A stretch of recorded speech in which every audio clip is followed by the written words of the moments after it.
So I just did something that I've never done before, like that I'm very good at not doing. I went to go add some oil to my car today.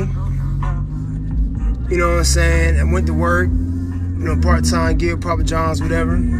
So I started at 6. Then 5 hours later, here comes 11, here comes 11 o'clock.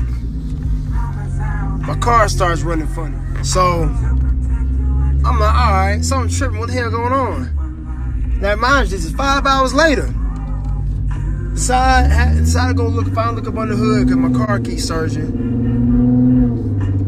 Where do I find my oil cap? On top of my Plymouth. Like a dumbass when I told myself not to put it on there. And I did anyhow, forgot it. I don't know what the hell I got going on. So I don't know if it's possible that, air could get into the engine, cause, your oil to foam or bubble or whatever. But I have oil in it, but it's still driving funny. And also, of course, my check engine light is on.